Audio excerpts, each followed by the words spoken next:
Hello guys, myself Sudipta Hazra. I welcome you all to my channel easy mech concept. आज के video में हम देखने वाले हैं कैम का जो है लास्ट चैप्टर बाकी है, that is NC and CNC machine tools. That is the second chapter and most important chapter of the CAM subject. Okay, so video शुरू करने से पहले अगर आप मेरे चैनल पे पहली बार विजिट कर रहे हैं तो प्लीज़ सब्सक्राइब कर दीजिए और बेल आइकन दबा दीजिए ताकि आपको रेगुलर नोटिफिकेशन और अपडेट्स मिलती रहे। तो चलिए शुरू करते हैं। Components of NC and CNC system तो बेसिकली तीन है। Program of instruction, then next is controller unit or also called as MCU, and the last is machine tool or other controlled equipment.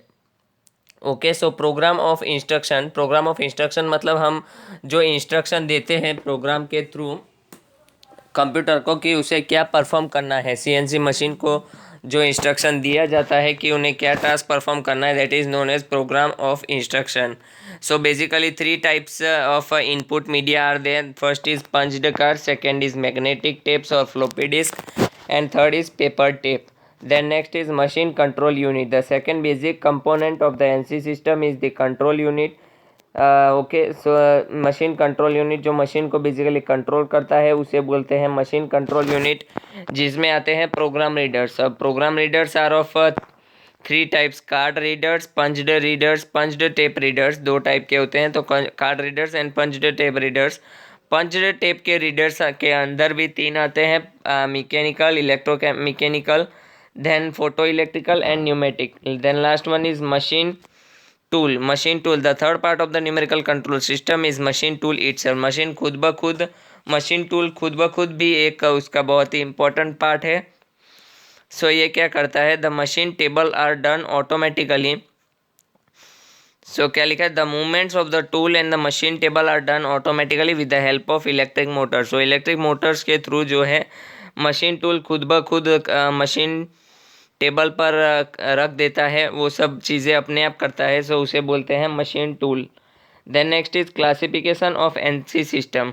तो क्लासिफिकेशन ऑफ एनसी सिस्टम में according to type of machine में point to point, straight cut and continuous path, फिर programmed method के according absolute और incremental, and the last is open loop and closed loop according to control system. So point to point system जैसे कि यहाँ पे आप देख पा रहे हैं, स्टार्टिंग पॉइंट, फिर ये सेकेंड पॉइंट पे, फिर थर्ड पॉइंट पे डायरेक्ट पॉइंट टू पॉइंट वो अपना काम करता रहेगा और टूल जो है पॉइंट टू पॉइंट मूव करेगा। Then next is straight cut जो है मतलब एक एक्सिस के वो हमेशा पैरेलल रहता है। सो दैट जो है इसके कट्स जो है वो स्ट्रेट रहते हैं और ये बेसिकली स्क्वायर, रेक्टेंगुलर ऐसे कट करने के लिए ये यूज़ होता है। So this is basically cut straight cut N C. Then next is continuous path मतलब जैसा कि आपको टूल दिख रहा है, ये कंटिन्यूसली मोशन करता रहेगा, ना तो पॉइंट टू पॉइंट और ना तो जो है ऊपर की तरह स्ट्रेट कट। ये इसको जैसा भी कट करना हो उसी हिसाब से ही अपना काम करता रहेगा। So this is the continuous path. Then according to programming method जो है दो टाइप के, absolute programming and incremental programming. इसको हम नीचे फिगर के थ्रू समझेंगे। सो एब्सोल्यूट प्रोग्रामिंग मतलब जैसा कि आपको फर्स्ट ये ब्लू फिगर वाले में दिख रहा है, मतलब जो है एक सेंटर इन्होंने चूज़ कर लिया 0 0, उस पॉइंट से जो है अपना डिस्टेंस मापेंगे तो उसे बोलेंगे एब्सोल्यूट प्रोग्रामिंग मेथड। और इंक्रीमेंटल मतलब जैसे 1 से फर्स्ट वाला होल कर दिया, फिर फर्स्ट वाले होल से सेकेंड वाले होल का डिस्टेंस देखेंगे और उसके हिसाब से बनाएंगे। सो this is called the incremental programming method. So absolute में विद रिस्पेक्ट टू 0 0 होता है और इसमें इंक्रीमेंटल होता है, एक होल बन गया तो उसके अकॉर्डिंग सेकेंड होल बनाने का उसे कहेंगे incremental method. Then open loop और क्लोज लूप सिस्टम, तो ये आप स्क्रीनशॉट ले लीजिएगा और अपने नोटबुक में जो है नोट डाउन कर लीजिएगा। सो ओपन लूप सिस्टम मतलब बेसिकली क्या होता है, जिसमें फीडबैक का कंट्रोल नहीं रहता है उसे बोलते हैं ओपन लूप सिस्टम। और जो क्लोज लूप सिस्टम रहता है मतलब क्लोज लूप में क्या होता है कि क्लोज लूप में फीडबैक सिस्टम रहता है, जो भी है आपको अपना एरर पता चल जाएगा और उस हिसाब से आप अपना मशीन को जो है आप सही कर सकते हैं। देन नेक्स्ट इज मेजर, वो क्या करता है, measures the actual position and velocity of the axis. Okay, then next is word address format. तो वर्ड एड्रेस फॉर्मेट मतलब क्या, सीएनसी प्रोग्रामिंग में जो जी कोड एम कोड रहते हैं उसके अकॉर्डिंग जो है वर्ड एड्रेस फॉर्मेट किसे बोलते हैं? सो सबसे पहले वर्ड्स किसे बोलते हैं? तो वर्ड्स मतलब एन सीक्वेंस नंबर के लिए, जी प्रिपरेटरी फंक्शन, फिर आता है एक्स वाई जेड यू आई जे के and you V W dimensions, then next is feed function, then next is spindle function, then next is tool function and the last one is miscellaneous function.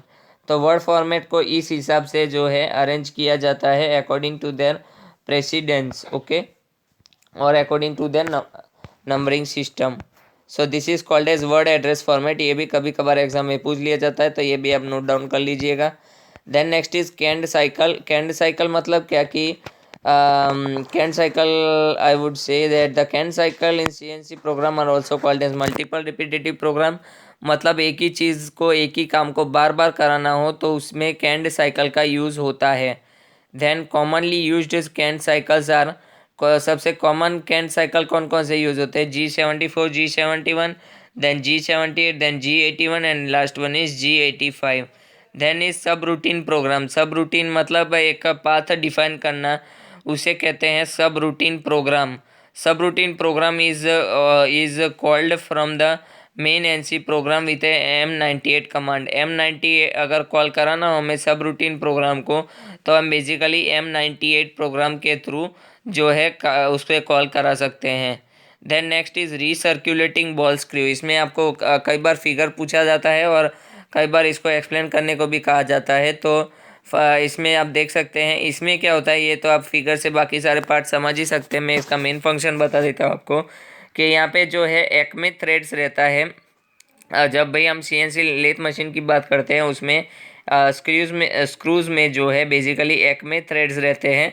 तो इसमें क्या करते हैं, balls डाल दिए जाते हैं जिसके कारण जो है वियर और टियर कम रहता है और स्क्रू की एफिशिएंसी भी बढ़ जाती है.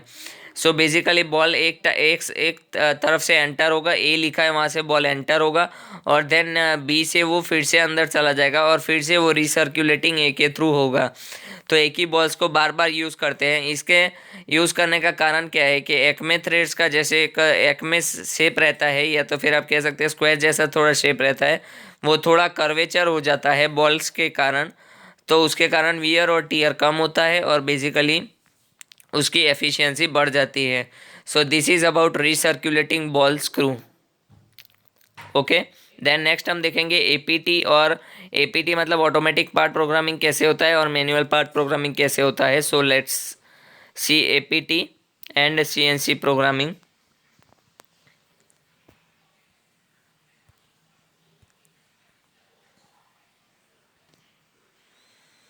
सो बेसिकली APT मतलब automated program tools, okay. So it is a language that defines tool path with respect to the part geometry. Part geometry के अकॉर्डिंग हमें उसका जो है टूल पाथ डिफाइन करना है, तो उसे बोलेंगे हम APT. देन उसमें क्या क्या होता है, लेटर्स होते हैं A to Z, numbers from 0 to 9, punctuation marks that is black slash slash then equal to parenthesis dollar sign, ये सब. देन एरिथमेटिक ऑपरेटर्स होता है प्लस माइनस मल्टीप्लाई डिवाइड, वो सब. Then types of statements in APT. APT में कौन कौन से टाइप के स्टेटमेंट्स होते हैं? तो ज्योमेट्रिक स्टेटमेंट्स.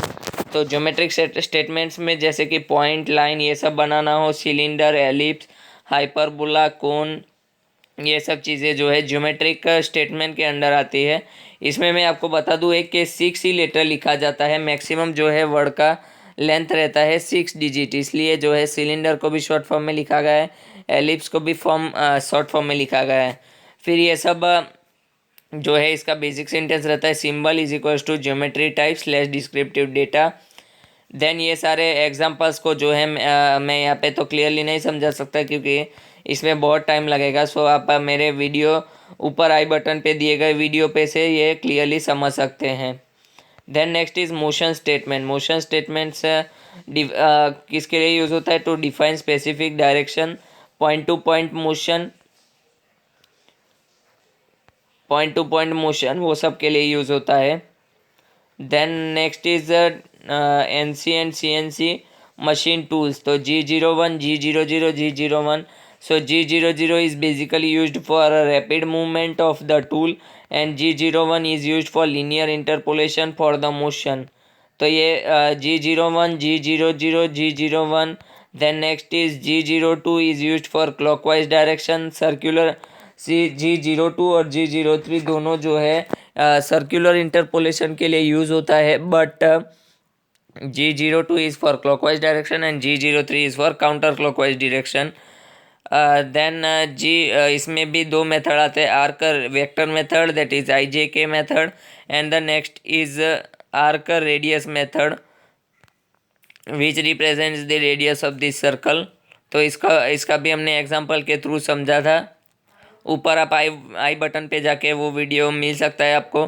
देन ये एक एग्जांपल पूछा जाता है कि develop a part programme using G&M codes to turn the MS that is mild steel job of 590 cross 150 mm.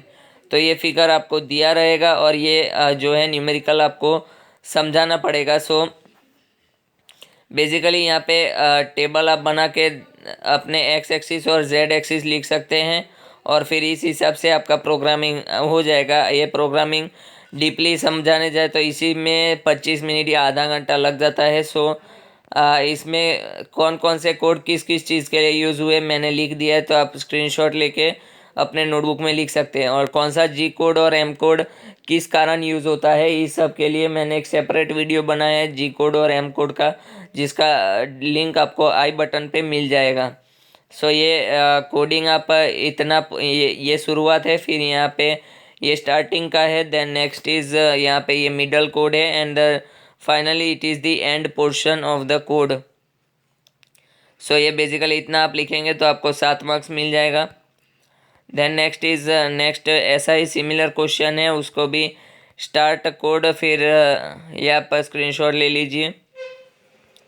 Starting table बनाइएगा, फिर स्टार्टिंग कोड, एंडिंग कोड और स्टार्टिंग कोड, मिडल कोड और एंडिंग कोड कर लीजिएगा. Then next the last topic for today is axis designation of the CNC machine tool.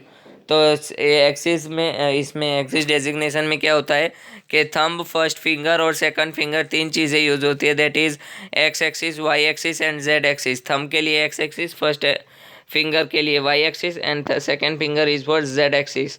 So code इसमें कौन कौन से यूज़ होते हैं, basically G17 for XY coordinates, that is for example in milling, drilling.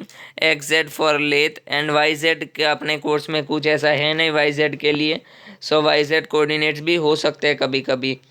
So length इसमें दिया गया है कि लेथ में स्पिंडल हॉरिजॉन्टल होगा और उसको Z एक्सिस मानेंगे, और मिलिंग में जो है स्पिंडल जो है वर्टिकल होगा और उसे हम Z एक्सिस मानेंगे. फिर उसके हिसाब से आप राइट हैंड रूल लगा सकते हैं और आपको जो है मिल जाएगा मिलिंग और ड्रिलिंग के लिए XY डायरेक्शन और XZ फॉर लेथ.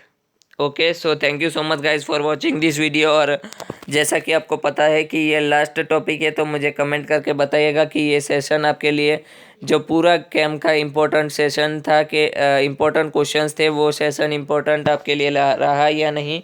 और आपको कोई और भी अगर सब्जेक्ट के MCQ चाहिए तो मुझे आप कमेंट सेक्शन में ज़रूर बताएं. I will try to help you. Okay, thank you so much guys.